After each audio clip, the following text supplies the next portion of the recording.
Hello and welcome to Fast and Factual on Firstpost, where we get you the 50 top stories of the day. I'm Alison Lagrange, live from Durban, South Africa. Let's begin. Starting with our top stories, Israeli Prime Minister Benjamin Netanyahu will travel to the US, where he will address the Congress on the 24th of July. Netanyahu will speak to a joint session of the House of Representatives and the Senate. However, it is not immediately clear if he will meet U.S. President Joe Biden. The visit has been announced amid escalating tensions between Netanyahu and Biden. Meanwhile, Biden has said that he will not pardon his son Hunter Biden if he is found guilty in the ongoing gun trial against him. Hunter Biden is on trial for obtaining a firearm while he was using illegal drugs. U.S. President Joe Biden said he would rule out a pardon.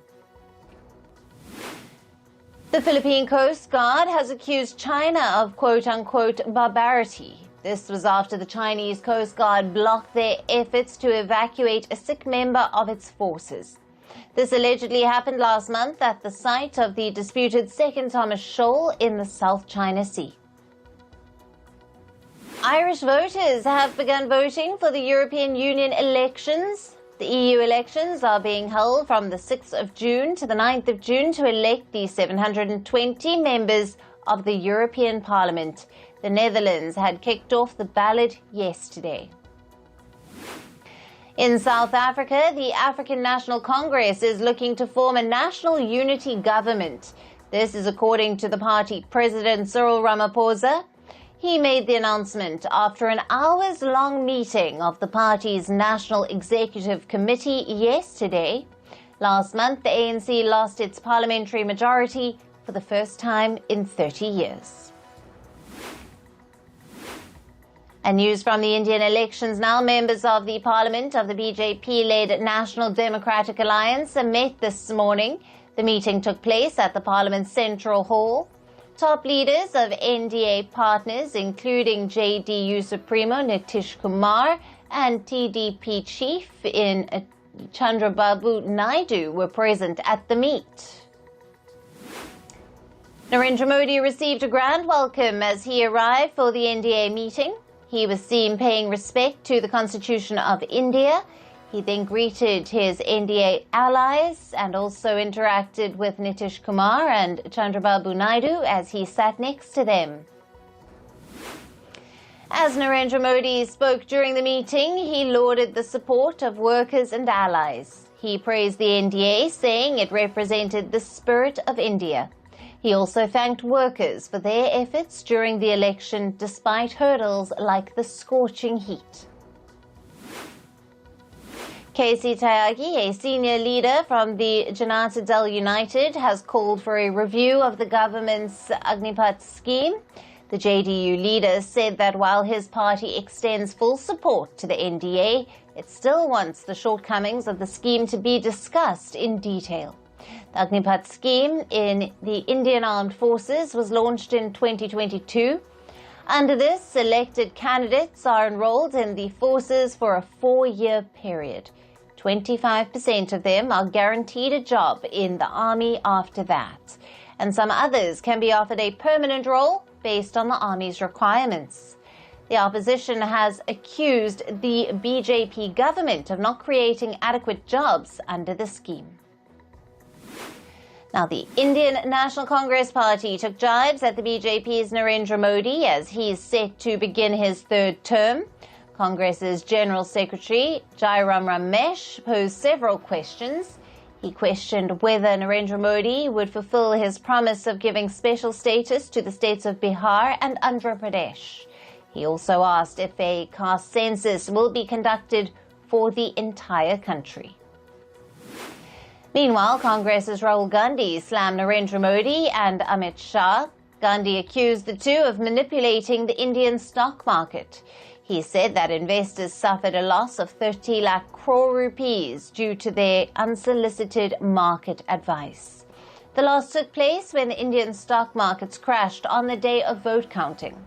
Rahul Gandhi has also demanded a joint parliamentary committee probe into the matter. Meanwhile, the BJP's Piyush Goyal hit out at Rahul Gandhi over his allegations. Goyal said Gandhi was making the accusations because he was unable to handle his loss in the election. Goyal further accused Gandhi of hatching a conspiracy to mislead investors. The Election Commission of India has released the overall voter turnout data from the parliamentary elections. The cumulative turnout stood at 65.79%. Assam recorded the highest voter turnout of 81.56%, while Bihar had the lowest at 56.19%. India's Chief Election Commissioner Rajiv Kumar took a dig at people raising questions over the electronic voting machines. Kumar said that the machines should be left to rest until the next elections, when they will be ready to be used again. Earlier allegations were raised over the tampering of the EVMs at several occasions. Naveen Patnaik, the chief of the Biju Janata Dal, has instructed party leaders to keep in touch with people in Odisha. He also asked them to work for the betterment of the state. This comes after the BJD lost the state assembly elections to the BJP. With this, Patnaik's 24-year-long stint as the Chief Minister of Odisha came to an end. And in climate news, a heavy storm has wreaked havoc in South Africa's KwaZulu-Natal province. The tornado-like storm killed at least 11 people and displaced over 1,000 others from their homes. The town of Tongaat was one of the areas severely affected by the storm.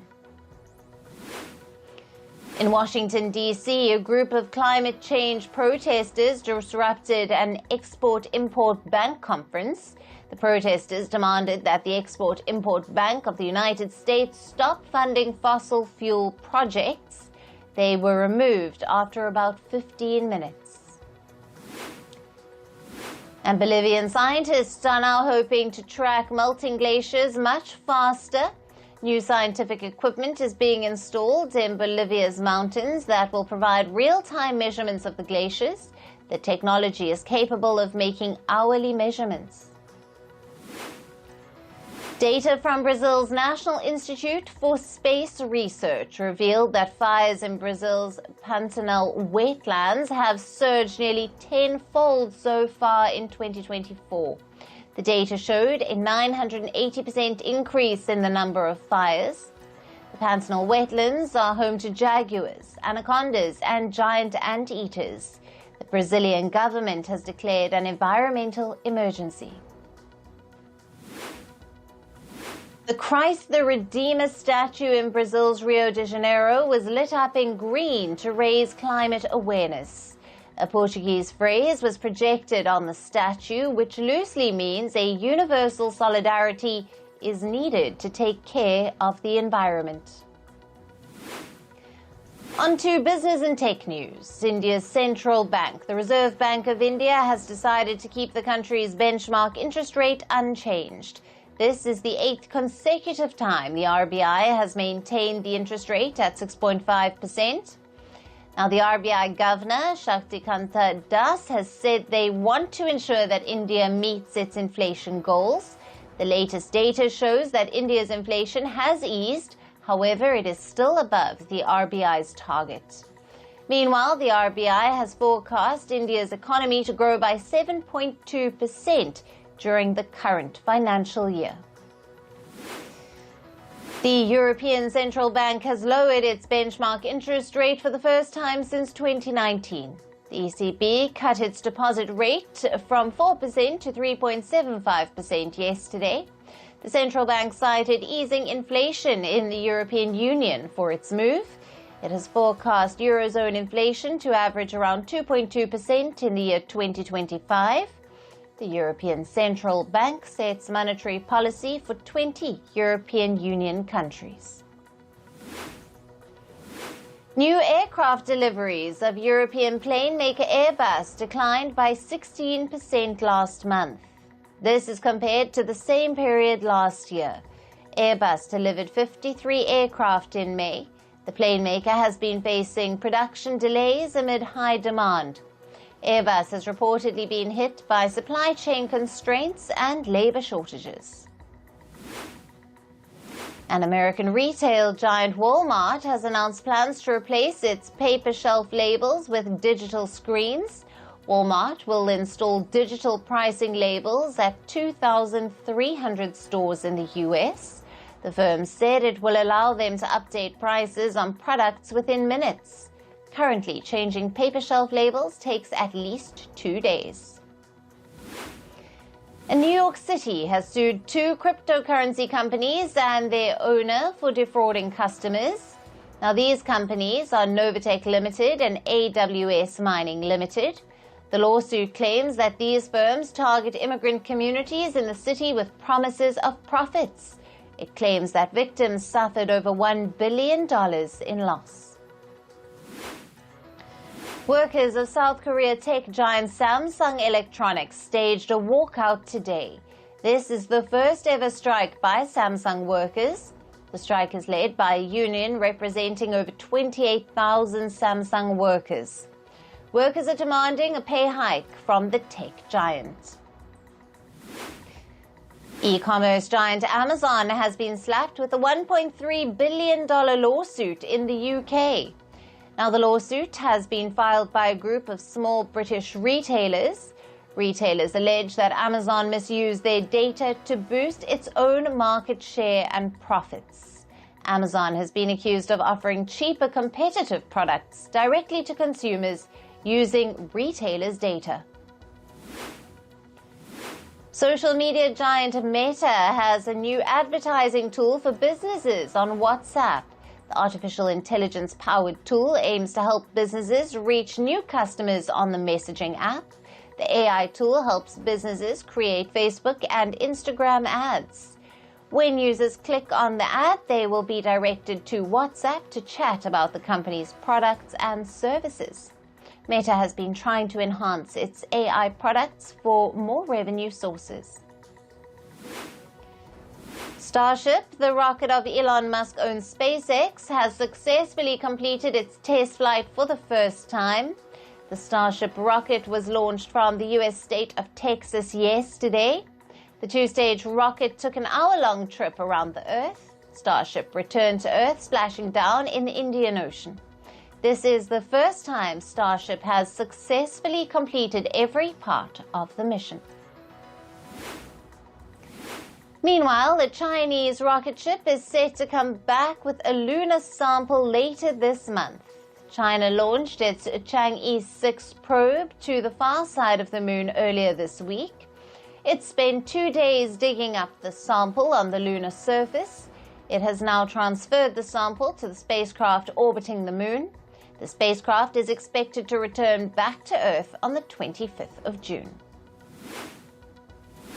The United States handed a shocking defeat to Pakistan in their T20 World Cup match. In sports news, Pakistan were defeated by 5 runs. The result of the match was decided in the super over, and this was after the scores of both the teams were tied at the end of the 40 overs of play. The International Cricket Council has admitted that the pitches used in the T20 World Cup matches played in New York have not been up to standard. It added that the ground staff are working on remedying them for the rest of the tournament. The stadium is set to host 6 more matches. This includes a blockbuster game between arch rivals India and Pakistan, scheduled for Sunday. Indian football legend and captain Sunil Chhetri bid goodbye to his illustrious 19-year-long career. Now, the India v Kuwait World Cup qualifier yesterday was his last match in India. Now, the game ended in a goalless draw. Chhetri received a guard of honor from his teammates as overwhelmed fans chanted his name. Chhetri couldn't control his tears as he took to the field for the Blue Tigers one last time. And Egypt continued their 100% start in qualifying for the 2026 FIFA World Cup. They bagged a 2-1 victory over Burkina Faso. Egypt took control of the game early on. Former Aston Villa forward Egypt's Mahmoud Teresa Goetz struck twice in the opening 7 minutes in Cairo. Carlos Alcaraz and Yannick Sinner will face off in a blockbuster French Open semi-final today. The pair are the highest-ranked players remaining in the men's singles draw following Novak Djokovic's withdrawal. The match is being dubbed as a face-off that, quote-unquote, everybody wants to watch. Iga Swiatek continued her dominance over Coco Gauff to reach the French Open final. Swiatek beat Gauff 6-2, 6-4 in straight sets. With this, she moves closer to a third straight French Open title. Swiatek will face Italian Jasmine Paolini in Saturday's final. And Charles Leclerc says that Sunday's Canadian Grand Prix could be another opportunity for Ferrari to beat Red Bull. He said that the Montreal circuit may be another that does not suit Red Bull's car. He added that last month's race in Monaco was particularly favorable for Ferrari, but Montreal will be neutral. Meanwhile, Lewis Hamilton has questioned whether Formula One's new rules are the right direction. This comes after the governing body of the FIA revealed plans for cars to be smaller, nimbler, and more environmentally friendly from 2026. Hamilton said that he had spoken to some drivers who had driven the cars on the simulator. He added that the drivers felt the cars were pretty slow. And Parisians are planning to defecate in the freshly cleaned Seine River. That is to express their discontent over the government's allocation of over $1.5 billion to clean up the river. Authorities have invested significant funds in the extensive cleanup of the river ahead of the 2024 Olympic Games. And Kansas City Chiefs backup B.J. Thompson was reportedly taken to hospital yesterday. This was after he suffered a cardiac arrest during a special team meeting. He is now in a stable condition. And in entertainment news, a Scottish woman named Fiona Harvey has sued Netflix's Baby Reindeer show for nearly $170 million. She claims to be the inspiration for the show's character of Martha. Harvey is suing Netflix for alleged defamation, intentional infliction of emotional distress, negligence, and violations of her right of publicity. Now, Netflix says that they intend to defend this matter vigorously. The magical Faraway Tree novel is being adapted as a film. Bridgerton's Lady Whistledown Nicola Coughlan has been roped in for the film, along with Baby Reindeer actor Jessica Gunning. The story follows the life of a group of children who move to an English countryside. Plankton, the antagonist in the series SpongeBob SquarePants, is getting his own solo film. The story will follow how Plankton's life is changed as his plan of world domination is thwarted. The film will release on Netflix in 2024. Now, the production of The Angry Birds Movie 3 has started. The story will follow the adventures of Red and Chuck. The makers have attached Dineg as their animation partner, and this comes after the success of 2 Angry Birds films. A new Hunger Games prequel film will be released in 2026. It will be based on the book Sunrise on the Reaping. Now, Francis Lawrence, who has helmed all previous Hunger Games films, is in talks to direct this one too. The story will revisit the dystopian place before the events of Hunger Games took place. And Palm Royale has been renewed for Season 2 on Apple TV+. The series is set in 1969, where a woman tries to break into a Palm Beach high society. The show features actors like Kirsten Wiig, Ricky Martin, and Mindy Kahn. And the upcoming Marvel film Deadpool and Wolverine has gotten an R rating. Now, this rating is given to films for strong, bloody violence, gore, and sexual references. It is Marvel's first film to get an R rating. And the director of Megalopolis has addressed the reports of misconduct allegations on the film's set. Francis Ford Coppola has denied all the allegations. He said in an interview that he did not disrespect any woman. Renee Rapp has opened up about her decision to come out as lesbian on Saturday Night Live's show. She said in an interview the decision was last minute. Rapp also stated that she has been privately identifying herself as lesbian for quite some time now. The realization of going public drew upon her when she spent time with her mostly queer friend group. Before 2024, she publicly identified as bisexual. Now, the South Korean singer Lisa has teased the release of her upcoming song. She took to social media to share a teaser of Coming Soon. She also attached links to Pre-Save, an unnamed project on Spotify and Apple Music. And that's all on today's episode of Fast and Factual. Thank you for watching. Stay tuned to Firstpost.